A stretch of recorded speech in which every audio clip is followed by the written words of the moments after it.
सुमिरत हरि श्राप गति बाधी, सहज विमल मन लागी समाधि। और नारद जी की वहां पर लग गई समाधि। क्या लग गई? समाधि। नारद जी बैठ गए तपस्या करने। अब जब नारद जी तपस्या करने बैठे तो इंद्र का आसन हिलने लगा। क्यों? दुनिया में कोई कुछ भी करे, इंद्र को एक ही टेंशन। दुनिया में कोई कुछ भी करे, इंद्र को एक ही चिंता कि कोई मेरा स्वर्ग लोक मुझसे छीन ना ले। उसको ये नहीं पता कि स्वर्ग से बड़े बड़े सुख दुनिया में है। भगवान के चरण स्वर्ग से कम है क्या? नारद जी तो चरणों का ध्यान कर रहे हैं, पर इंद्र को एक ही चिंता है कि कहीं नारद जी को स्वर्ग तो नहीं चाहिए, कहीं नारद जी को इंद्र तो नहीं बनना। अब इंद्र के मन में ये चिंता उत्पन्न हुई। जब ये चिंता उत्पन्न हुई तो इंद्र ने भेजा किसको? कामदेव। कामदेव से कहा जाओ। कामदेव नहीं जाना चाह रहे, फिर भी कहा जाओ। कामदेव से कहा जाओ। कामदेव ने कहा ठीक है, अब जाना तो पड़ेगा, देवराज का कहना मानना तो पड़ेगा। कामदेव पहुंचे अपनी रंभादिक अप्सराओं के साथ।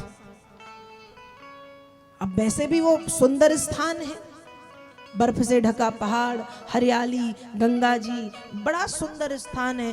कामदेव ने वहां पहुंच के उस स्थान को और सुंदर बना दिया।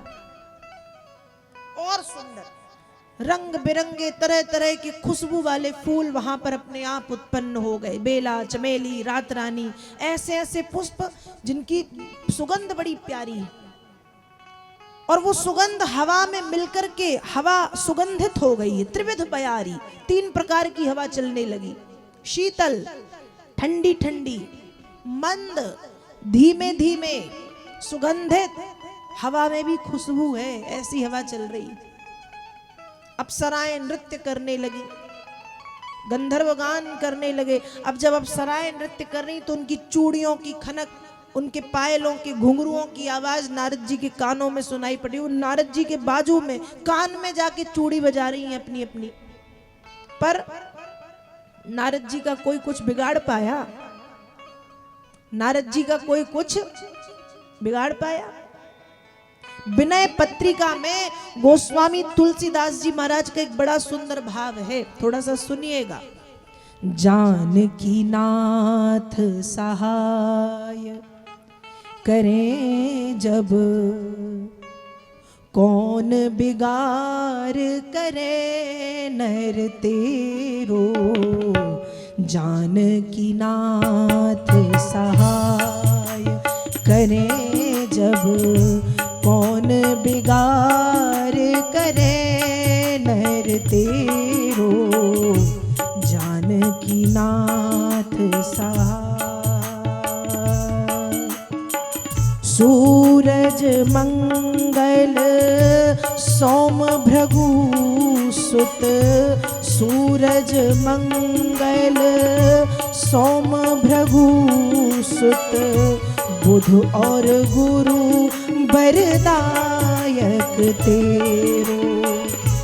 राहु केतु की नाही गम्यता, राहु केतु नाही गम्यता। शुक्र शनिचर होतहु चेरो। जानकी नाथ सहाय करे जब, कौन बिगाड़ करे नर तेरो। जानकी नाथ सहाय करे जब, कौन बिगाड़ करे नर तेरो। जानकी नाथ सहाय। नारद जी का कोई कुछ नहीं बिगाड़ पाया। क्यों? विनय पथ भी हमारे सहायक बन जाते। राहु केतु की नाही गम्यता। होत शुक्र शनिचर होतहु चेरो, राहु केतु भी कुछ नहीं बिगाड़ पाते। शनि महाराज भी हाथ जोड़ के खड़े हो जाते हैं। कब? जान की नाथ सहाय करें, जब कौन बिगाड़ करे नर तेरो। और आज नारद जी के ऊपर किसका हाथ है? किसका हाथ है नारद जी के ऊपर? रमापति का हाथ है, नारायण का। कामदेव क्या 100 कामदेव आ जाएं, नारद जी का कुछ नहीं बिगड़ना। यहाँ कामदेव ने अपने 5 बाण चला दिए। कामदेव के पास 5 बाण हैं और सिर्फ कामदेव का एक बाण यदि चल जाए तो पूरा संसार काम में हो जाता है। सिर्फ एक बाण, कामदेव के एक बाण में इतनी क्षमता है कि सारा संसार काम में वासना में लिप्त हो सकता है। कामदेव ने अपने 5 बाण चला दिए। कितने बाण? 5। 5 के 5। नारद जी की आंखें नहीं खुली। आंख खुलना तो दूर की बात, हिले नहीं नारद जी, जो कितने बैठे। 5 के 5 बाण। अप्सराएं नाच रही हैं, यहां वहां सब फूल ये वो सब, लेकिन कुछ नहीं हुआ नारद जी का। अब जब नारद जी का कुछ नहीं तो कामदेव समझ गया कि मेरे भस्म होने का समय आ गया। जैसे ही नारद जी आंखें खोलेंगे और मैं बस, तो कामदेव भी हाथ जोड़ के अपने जो लेके आए थे चेले चपाटे, उन सब के साथ कामदेव हाथ जोड़ के नारद जी के सामने खड़े। थोड़ी देर के बाद जब नारद जी की नेत्र खुले तो नारद जी क्रोध नहीं आया। नारद जी को क्रोध नहीं आया। और गोस्वामी जी मानस में लिख रहे, भयऊ न नारद मन कछुरोसा, कही प्रिय बचन काम परितोषा। भयऊ न नारद मन कछु, नारद जी को बिल्कुल गुस्सा नहीं आया, क्रोध नहीं, एकदम शांत। नेत्र नारद जी के खुले हैं, मुस्कुराते हुए नारद जी ने नेत्र खोले हैं। जब कामदेव ने नारद जी के इस भाव को देखा तो कामदेव दंडवत हो गए नारद जी के चरणों में। नारद जी मुझे क्षमा कर दो, मुझसे बहुत बड़ा अपराध हुआ है। नारद जी ने कामदेव को उठाया और कहा, अब जो हुआ सो हुआ कामदेव, लेकिन अब ऐसा किसी के साथ मत करना, ऐसा कहा है। और कामदेव चल दिए वापस। अब वापस कामदेव गए अपने इंद्रदेव के पास और सब बताया कि तुम क्यों नारद जी के पीछे पड़े थे।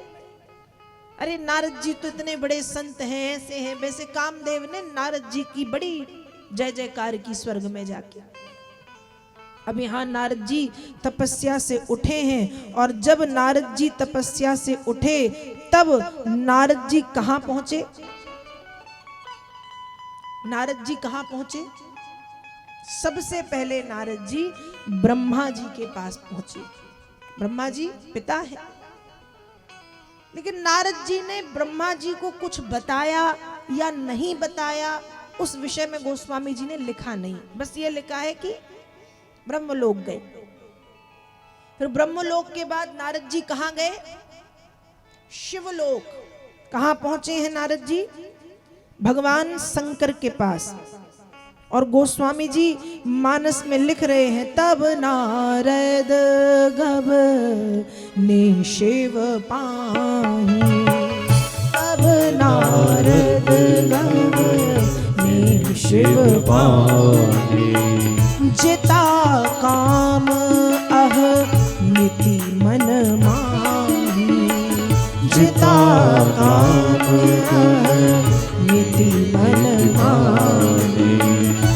मार चरित शंकर ही सुनाए, मार चरित संत पाए, अति प्रिय जानी महेश सिखाए, अति प्रिय जानी महेश सिखाए, अति प्रिय जानी महेश सिखाए, अति प्रिय जानी महेश सिखाए। अब नारद जी पहुंचे भगवान शंकर के पास। अब जब भगवान शंकर के पास पहुंचे तो यहाँ नारद जी के मन में अहंकार आ गया। अहंकार के देखो, काम से तो बच गए नारद जी, क्रोध से भी बच गए, अहंकार से ना बच पाए, काम से बच गए, क्रोध से बच गए, पर अहंकार नारद जी के सिर पे आके बैठ गया। नारद जी कहाँ पहुंचे? भोलेनाथ के पास। और भोलेनाथ के पास क्यों? कि दुनिया में एक ही है कामदेव को जीतने वाले। कौन? भगवान शंकर। जब भगवान शंकर के नेत्र खुले तो कामदेव जल करके भस्म। लेकिन नारद जी भगवान शंकर के पास इस भाव से पहुंचे हैं कि शिव, अब आपके अलावा मैं भी हूं जिसने कामदेव को जीता। इस भाव से पहुंचे। और इस भाव से जब पहुंचे और भगवान शंकर को जब नारद जी ने पूरा मार चरित शंकर ही सुनाए, पूरा वो कामदेव वाली कहानी जब सुनाई तो भोलेनाथ ने मुस्कुराते हुए सुनी, क्योंकि भोलेनाथ जानते हैं, झेल के बैठे हैं सब। भोलेनाथ को भी अहंकार आया था कि अरे मैंने तो काम को जीता है। और जब नारायण के मोहिनी रूप को देखा तो फिर काम में लिप्त हो गए। फिर काम भगवान शंकर के सिर पे बैठ गया। तो भगवान शंकर तो जानते हैं कि भुक्त भोगी बैठा हूं, इसलिए अति प्रिय जानी महेश सिखाए। भोलेनाथ ने नारद जी को अपना प्रिय मान के बड़े प्यार से समझाया है। क्या कहा है? बार बार बिन बहु मुनि तो ही। हे नारद जी, हाथ जोड़ के बार बार विनम्रता पूर्वक प्रार्थना कर रहा हूं, यदि नारायण के पास जाओ तो ये बात नारायण को मत बताना, ये बात नारायण को मत बताना। अब भोलेनाथ ने क्यों कहा था? क्योंकि वो जानते थे कि बाद में क्या हो सकता है। लेकिन नारद जी सोच रहे हैं कि भगवान शंकर चाहते हैं कि मैंने कामदेव को जीता है, ये बात दुनिया में किसी को पता ना चले। दुनिया में काम को जीतने वाला सिर्फ एक ही है, शिव। लोगों को ये पता रहे, इसलिए इनको मेरे से जलन हो रही है। नारद जी ये सोच रहे हैं भोलेनाथ के लिए कि इनको मेरे से जलन हो रही है। नारद जी ने भी हाँ हाँ करके सुन लिया। ठीक है भोलेनाथ, जैसा आप कहें, बिल्कुल किसी को नहीं बोलूंगा। और उसके बाद भोलेनाथ कहां पहुंच गए? कहां पहुंचे? भगवान नारायण के पास। क्षीर सिंधु गवने मुनि नाथा, जहां बस श्रीनिवास श्रुति माथा। बोले भी हंसी चराचर राया, बहुत दिनन कीन्ही मुनि दाया।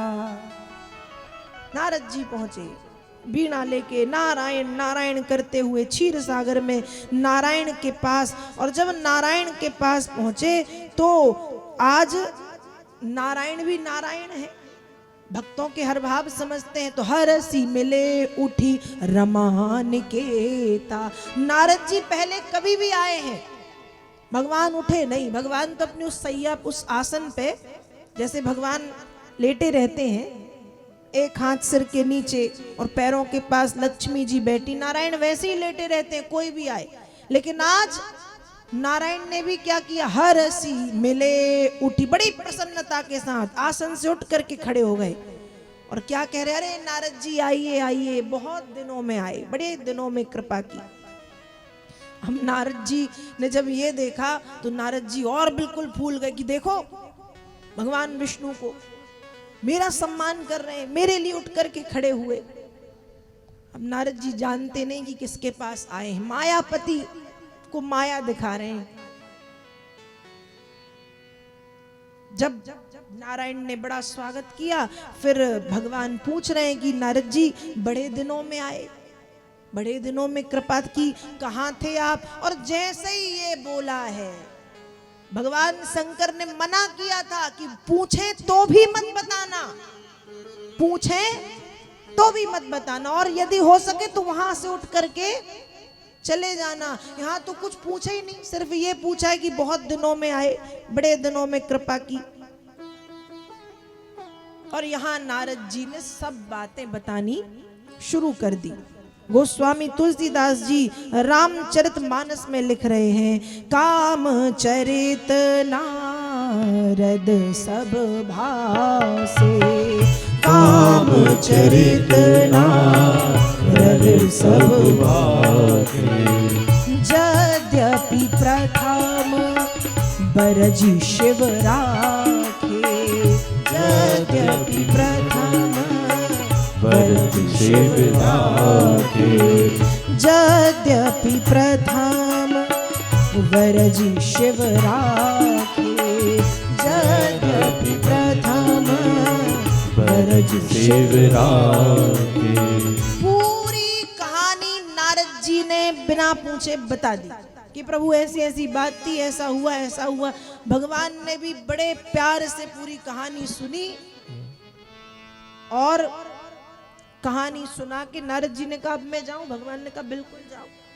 और भगवान ने यहां मन में सोच लिया कि नारद जी के मन में अहंकार का बीज अंकुरित हो गया है और मेरा यह नियम है, मेरा ये नियम कहो या भक्त के प्रति मेरी ये भावना है कि जब जब भक्त के मन में अहंकार का बीज अंकुरित होता है तो वो पौधे में परिवर्तित ना हो पाए उसके पहले ही उसको उखाड़ करके मैं फेंक देता हूं।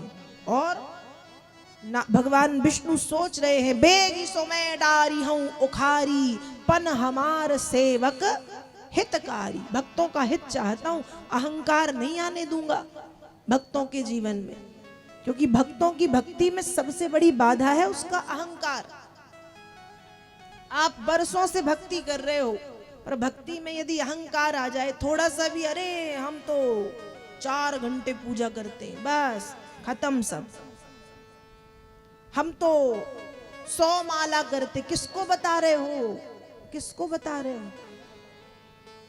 आप बस नहीं हो माला करने वाले, लाखों करोड़ों अरबों लोग हैं जो निरंतर उनका जाप करते रहते हैं। इसलिए अहंकार तो उनके सामने काम ही नहीं करता, अहंकार तो उनके सामने। और जब नारद जी का अहंकार देखा तो भगवान ने कहा कुछ तो करना पड़ेगा भक्त के जीवन में, भक्ति में अहंकार सबसे बड़ी बाधा।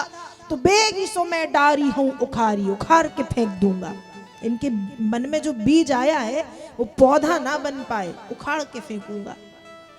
नारद जी यहां से आगे बढ़े हैं और गोस्वामी जी मानस में लिखते हैं कि जब नारद जी आगे बढ़े तो भगवान की माया ने काम करना शुरू कर दिया। माया ने क्या काम किया? आगे चले तो मायापति की माया ऐसी कि बहुत सुंदर नगर वहां पर, भगवान की माया से बहुत सुंदर नगर वहां पर है। नारद जी ने नगर में प्रवेश किया, नगर बहुत सुंदर। उस नगर के राजा का नाम है शील निधि, उस नगर के राजा का नाम है शील निधि। बड़ा सुंदर है, बड़े बड़े भवन, बड़ी बड़ी अट्टालिकाएं, बड़े बड़े सुंदर सुंदर बाग बगीचे, तालाब, मंदिर सब उस नगर में है। ये सब तो ठीक है। उस नगर के राजा शीलनिधि की एक बिटिया है जिसका नाम है विश्व मोहिनी। क्या नाम है? विश्व मोहिनी। अब नारद जी गए, शीलनिधि से मिले तो राजा ने नारद जी को नारद जी जान के बड़ा सम्मान किया। और अब तक नारद जी के मन में भी कोई भाव नहीं, नारद जी भी अपने संत के भाव से बैठे हैं। शीलनिधि ने कहा कि हे मुनिवर, मेरी कन्या है और विवाह के योग्य हो चुकी है, तो मैं उस कन्या को बुला रहा हूं, एक बार आप उसे देख लीजिए और बताइए कि उसके साथ क्या कैसा अच्छा उसका जीवन कैसा रहेगा, आप बताइए। नारद जी ने कहा ठीक है। अभी भी नारद जी के मन में कोई भाव नहीं, नारद जी का यही कन्या है, आएगी, मुझे बताना है। लेकिन जैसे ही विश्व मोहिनी वहां पर आई, जैसे ही विश्व मोहिनी का वहां पर आगमन हुआ तो विश्व मोहिनी को जैसे ही नारद जी ने देखा तो बस जो कहते ना एक तरफा प्यार नारद जी को हो गया, पहली नजर वाला। नारद जी ने जैसे ही विश्व मोहिनी को देखा तो गोस्वामी जी मानस में लिख रहे हैं, देखी रूप मुनि बिरती बेसारी, देखी रूप मुनि बिरती बेसारी, बड़ी बार लग रहे ने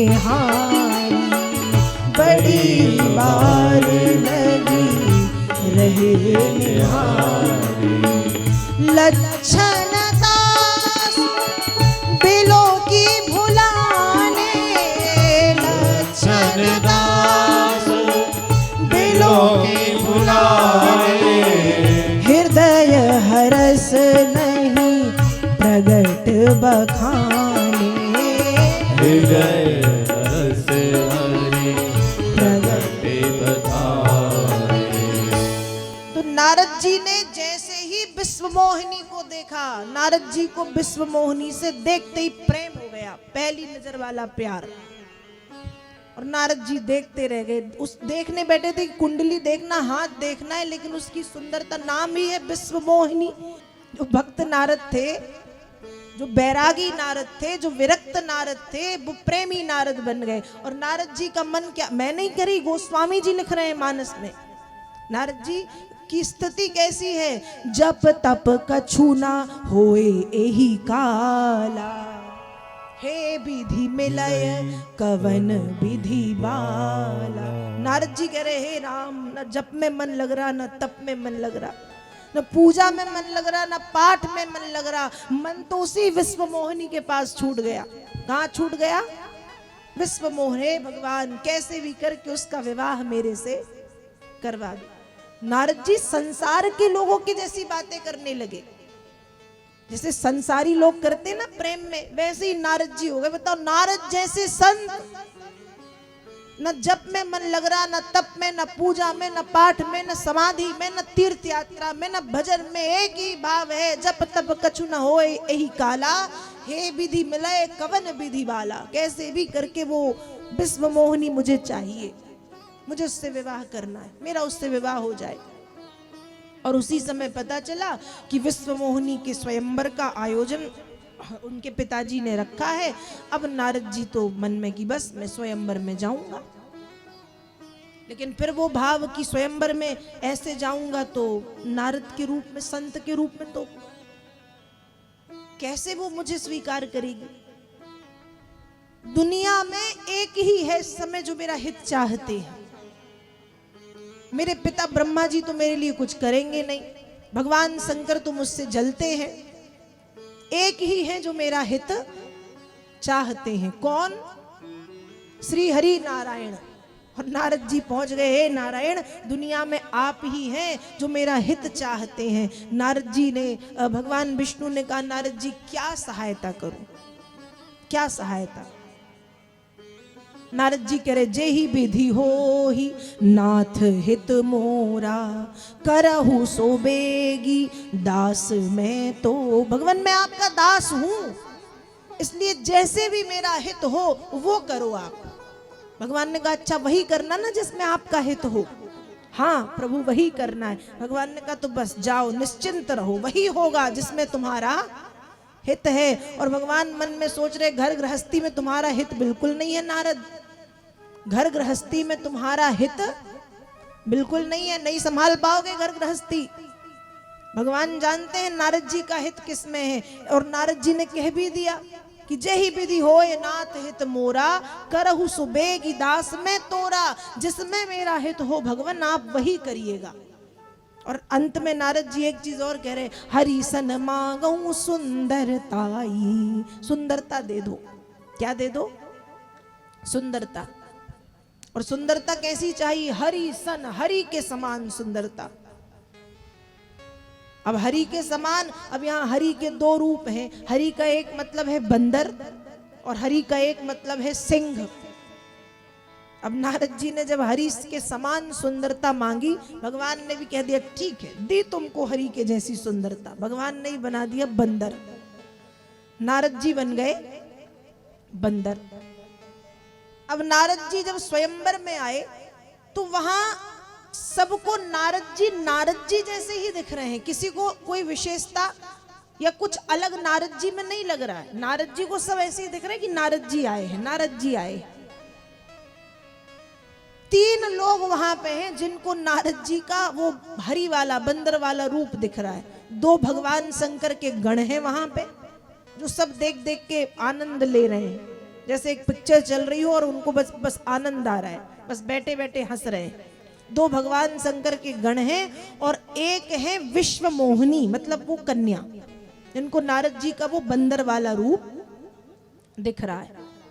अब नारद जी स्वयंवर में जाके बैठे। अब उस कन्या ने जयमाल लेके स्वयंवर में घूमना जब शुरू किया, जब कन्या नारद जी के सामने पहुंची और नारद जी का जैसे ही वो भयंकर रूप देखा तो गुस्सा में भर गई और भागी वहां से। नारद जी वहीं जाके बैठ जाएं जहां वो कन्या जाए। पूरे स्वयंवर वाले वो जो सभा है उस सभा में नारद जी घूम रहे, जहां वो पहुंचे नारद जी वहीं खड़े और बस सिर आगे की माला पहनाएगी और उस कन्या को आ रहा है क्रोध कि इससे विवाह करूंगी मैं, ये बंदर। और इस पूरी लीला को देख रहे हैं वो दो रुद्रगण और बस हंसे जा रहे हैं। देखो नारद जी की बुद्धि, देखो नारद जी की बुद्धि। बड़ी देर तक ये चलता रहा और थोड़ी देर के बाद उसी सभा में श्री हरि नारायण प्रकट हो गए। कौन प्रकट हो गए? श्री हरि नारायण। और जैसे ही श्री हरि नारायण प्रकट हुए, नारायण को देखते ही उस कन्या ने वो बरमाला नारायण के गले में डाल दी। और जैसे ही भगवान की माया थी, वो कन्या भगवान की माया थी, और जब मायापति वहां पे आए तो माया ने मायापति को बरमाला पहनाई और मायापति ने भी माया का हाथ पकड़ा और दुल्हिनी ले गए लच्छी निवासा, नृप समाज तब भयउ निरासा। उस विश्व मोहिनी का हाथ पकड़ के नारद जी भगवान नारायण उसको वहां से ले गए। पूरा जो महान राजा इत्यादि सब बैठे, सब निराश हो गए। सब तो ठीक है, नारद जी को बड़ा झटका लगा। क्यों? उन्हीं नारायण से सुंदरता मांग के लाए थे, उन्हीं नारायण से कहा था कि प्रभु जिसमें मेरा हित हो वही करना। उन्हीं नारायण को अपना सबसे बड़ा हितैषी नारद जी ने माना था, और आज जब उन्हीं नारायण ने धोखा किया तो नारद जी तो क्रोध से भर गए। और उसी समय वो रुद्रगण आए और कहा कि अपना थोड़ी चेहरा देख लो नारद जी। और नारद जी ने जैसे ही अपने आप को देखा तो और क्रोध नारद जी को कि मेरे साथ ऐसा किया भगवान ने। तो अब नारद जी इतने क्रोध में है, इतने क्रोध में है, इतने क्रोध में है कि नारद जी के मन में है कि दयहूं श्राप की मरी हूं जाई, जगत मोरी उपहास कराई। आज यदि वो नारायण मुझे मिले तो मैं या तो उनको श्राप दे दूंगा या स्वयं मर जाऊंगा। पूरी दुनिया में मेरी हंसाई कराई है नारायण। कहाँ है नारायण? और नारद जी ऐसे सोचते हुए गुस्से में जब वहां से आगे बढ़े तो सामने से नारायण आते हुए दिखाई दे गए। और अकेले नहीं है, एक तरफ लक्ष्मी है, एक तरफ विश्व मोहिनी। नारद जी के मन में और गुस्सा कि यहाँ एक भी नहीं, वहां दो दो, यहाँ एक भी नहीं है और वहां दो दो को लेकर के मेरे सामने देखो तो कितने ये ढीठ हैं। अब नारद जी गुस्से में तो है। नारद जी भगवान विष्णु से कह रहे, नारायण तुमसे बड़ा छलिया मैंने आज तक नहीं देखा। नारायण तुमसे बड़ा छलिया मैंने आज तक नहीं देखा। परम स्वतंत्र न सिर पे को, तुम परम स्वतंत्र हो, तुम्हारे सिर के ऊपर कोई नहीं, इसलिए तुम्हारे मन में जो आता है तुम वो करते हो। तुम मन के मालिक हो, सबको परेशान करके रखा है तुमने। और तुम बड़े स्वार्थी हो। मथत सिंधु रुद्रहि बौरायो, सुरन प्रेरी विषपान करायो। तुम इतने बड़े पाखंडी हो नारायण कि समुद्र मंथन के समय तुमने शंकर को पागल कर दिया, खुद तो लक्ष्मी को ले गए और शिव को ऐसी प्रेरणा दी कि उस बेचारे को तुमने जहर पिला दिया। तुमसे किसी का अच्छा नहीं देखा जाता, तुम बड़े छलिया हो। और बहुत सारी बातें नारद जी ने कही। भगवान भी सब सुन रहे हैं क्योंकि भगवान जानते भक्त क्रोध में। और सब देखते सुनते सुनते सुनते अंत में नारद जी ने श्राप दे दिया कि हे नारायण, जिस प्रकार से आज स्त्री के लिए, स्त्री के वियोग में मैं दुखी हूं, श्राप देता हूं जब पृथ्वी पर मनुष्य बन करके आप जाएंगे तो आपकी स्त्री, आपकी पत्नी का हरण हो जाएगा। और जैसे आज मैं तड़प रहा हूं, आप भी अपनी पत्नी के वियोग में तड़पोगे, रोगे, भटकोगे। और जो आपने आज मुझे बंदर बनाया है ना, यही बंदर उस समय आपकी सहायता करेंगे। ये श्राप नारायण को दिया है और दूसरा श्राप दिया उन 2 रुद्रगणों को, जिनको सब पता था, उसके बाद भी मजे ले लेके सब घूम रहे थे। उनको श्राप दिया कि जाओ तुम दोनों राक्षस बन जाओ। तो गोस्वामी जी लिख रहे हैं कि नारद जी के श्राप से वो दोनों रुद्रगण रावण और कुंभकर्ण बनते हैं। और यहाँ नारद जी का श्राप ही कि भगवान को मनुष्य रूप में पृथ्वी पर आना पड़ा।